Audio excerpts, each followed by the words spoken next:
Welcome to the Reddit Chronicles. Today we are reading from Entitled Parents. Our first post is by Tiger Lily. Entitled Parents moved my stuff at beach, got ticketed for theft. I am on vacation at a touristy beach spot. Went out mid-morning to the beach before the crowds and set up my towel, umbrella, chair, cooler, etc. around 11 a.m. While laying on my towel tanning with headphones in, I get a tap on my shoulder. Open my eyes to a middle-aged woman standing over me and her family and young kids starting to set up multiple umbrellas, chairs, toys about 10 feet behind me. When I took my headphones out, the woman proceeds to tell me that my bathing suit is inappropriate to be around her children, and so I will need to move. Note, bathing suit is a cheeky bikini bottom, but not a thong. I tell her I was there first, they can find somewhere else to set up if it offends her. She proceeds to say there's no other close spots to the water. I tell her I am not moving and put headphones back in. About an hour later, I decide to hop in the water for a dip to cool off.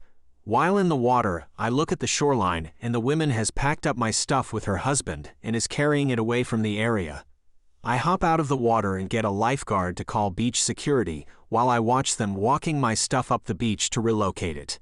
Beach security and myself approach them. They try to play dumb and say it's their stuff, so they are asked to open the wallet to show ID. Surprise, it's my ID. Cops are then called, and I chose to press charges for theft, and I got my spot back since the family was escorted, kicked off the beach.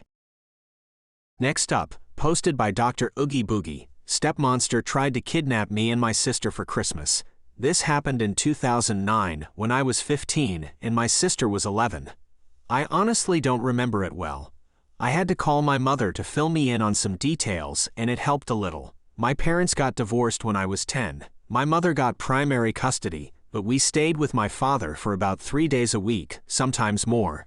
They took turns celebrating the holidays with us. We'd spend them with one parent in 1 year and with the other one the next. In March 2009, my father and his then-girlfriend, Molly, broke up after he confessed to cheating with the woman that eventually became SM. Years later, I found out that affair had been going on for almost 2 years by the time he told Molly. He introduced SM to us in May, on my birthday, actually, and they almost immediately announced their engagement. From that moment, she started trying to force us all to be a happy blended family, which usually meant forcing us to do everything she, or sometimes my stepbrother wanted, and pretending my mom wasn't in the picture. SM and my dad started pushing her to leave us with them a lot more often than my parents had previously agreed, but she thankfully wouldn't budge. We started getting ready for the holidays in November, and SM started talking about a ski resort, hotel. I don't know, it was 14 years ago, that she wanted to visit with us. It was a 3-hour car drive from where we lived and was clearly more suited for couples, younger children, or the elderly. Neither me or my sister actually wanted to go, but before we could say that, SM asked us when we'd be done with school so that she could book it for a 2-week trip during our winter break. I was happy to be the one to break it to her. We'd spent Christmas and New Year's Day with my father and Molly the year before, so it was my mom's turn to have us. My father and SM called my mother dozens of times to try to convince her to let them take us, insisting that SM was excited to spend Christmas with us and that the previous year's holidays didn't count because we'd spent them with Molly. My mom said no, as she'd already made plans, and the subject was dropped for a few weeks. Then, on our last day of school before winter break, SM picked me and my sister up from our schools. That was fine. We were supposed to spend a couple days with my father before the holidays. What wasn't fine was that the moment we got into her car, SM said, "We're going to the ski resort, surprise." She proceeded to tell us that they'd already packed our bags for us and Dad would meet us there. I asked if my mom knew about this and she said, "Sure," but I knew that was a lie. I also didn't believe her when she said we'd only be there for a couple of days and would be back before Christmas. I figured they'd booked the 2-week stay they wanted and would probably guilt trip us both into staying once their couple of days were up. I was terrified. I didn't have a phone. My mom thought I was still too young to have one, didn't trust SM, and I could see my sister was even more scared. I told SM we didn't want to go. She said, "Fine, let's just pick stepbrother up from school." We picked him up from school. SM said, "Okay, now let's go to the resort," I said again, that we didn't want to go. She said, "Fine, let's just find a gas station and fill up." That pattern repeated itself about 6 times over the next hour. Every time I said we didn't want to go, SM would make up an excuse and pretend to forget my plea. As we were about to leave town, my dad called SM. I heard them fight for a few minutes about something, and then she hung up. Stepbrother asked her what happened, but she didn't answer. Then she said, "I'm taking you kids to your mom's."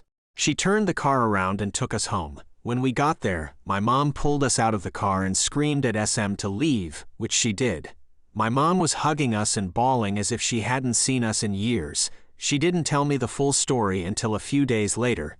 Basically, my mom called my dad in panic because he'd never told her we'd gotten home, which he always did whenever he picked us up from school. He was hoping she wouldn't call until we were already at the resort. My father knew that lying would do more harm than good, so he told her their plans. He tried to spin it around as something my sister wanted, but my mother didn't buy it. She told him that if SM didn't take us back to her place, she'd call the police. My father and SM took my stepbrother to the resort. For a few months after, they bragged about all the fun they had, and all the things me and my sister had missed. Stepbrother later confided in me that he actually hated it. He barely saw his mom while they were there, and he spent Christmas mostly alone in their room. SM called us both selfish for trying to ruin their holidays. My sister actually felt guilty for a while, and I had to reassure her. My mom didn't call the cops or press charges. At the time, she didn't know if what SM did would qualify as a crime, or if they'd actually help. She also feared that would ruin our relationship with my father, with whom she was still trying to stay on amicable terms. Years later, she told me she regretted not calling anyone.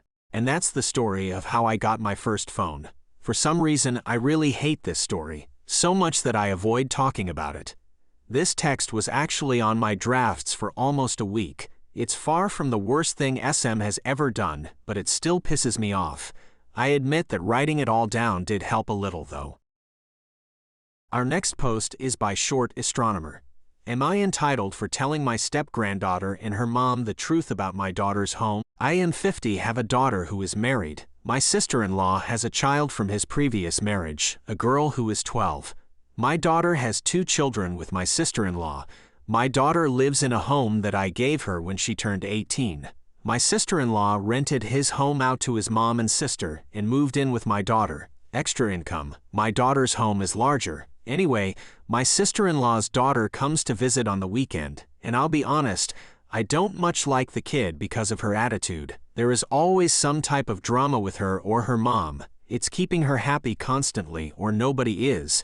This past weekend, I went over to my daughter's to return a weed eater I'd borrowed as mine broke, and I didn't have time to fix it. I ordered another one, but borrowed theirs in the meantime. My son-in-law's daughter was there when I dropped it off, and my daughter was cleaning. My daughter is a neat freak, but so was her mom and mom's mother. My son-in-law's daughter was on the sofa with her phone in her face, and my daughter asked her to please switch seats so she could vacuum the sofa.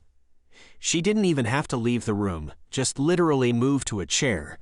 My step-granddaughter rolled her eyes and huffed before going back to her phone. Now maybe I shouldn't have interjected myself into this, but my daughter was going to vacuum around her, and I got angry, very angry.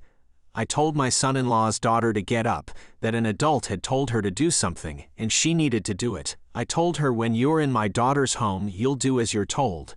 The girl got an attitude and said it was her dad's house too because he married my daughter. Maybe this is where I should have stayed silent but didn't.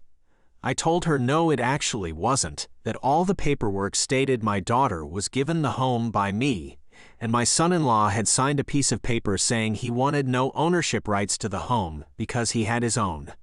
I told her in no circumstances would she even be an owner of this home. And maybe I shouldn't have said what I did, but again, I was angry. I told her that my daughter's children would inherit the home, and she wouldn't, and that they'd also have a say to their dad's home. So essentially, they didn't have to share with her, but she did with them. Cue a big argument. My daughter isn't angry with me, nor is my son-in-law, but the girl's mom is very angry because she feels her kid should be part of the deed transfer to the home in the future. The mom said it's wrong of us not to be equal and that it's not right my daughter's kids get the bigger share. I told her tough. The kid's mom demanded my daughter change the papers, and I told her I'm the only one who can do that. I told her mom I didn't really want her back in the home but couldn't stop her from coming, but that she needs to understand she is a guest in the home, not a full-time tenant. I told my son-in-law, if you have any issues then you can visit with her in the home you own, but she won't continue to disrespect mine or my daughters. My son-in-law agreed. The girl's mom's family said I'm being hateful towards a child. Frankly, I don't think she is my son-in-law's. There have been requests for DNA, and the mom always has an excuse or reason not to do it. My son-in-law is suspicious as well. My son-in-law is talking about letting his mother buy his home and some additional property, so if he does that, then the girl will get even less. My daughter and son-in-law has tried getting her to help with the chores, and it resulted in her trying to attack my daughter. I got my daughter a phone for her birthday, and this kid held it under the kitchen tap, threatening to get it wet because she didn't get one. I physically had to fight her to get the phone back. Thank you for listening to the Reddit Chronicles. Follow for more content.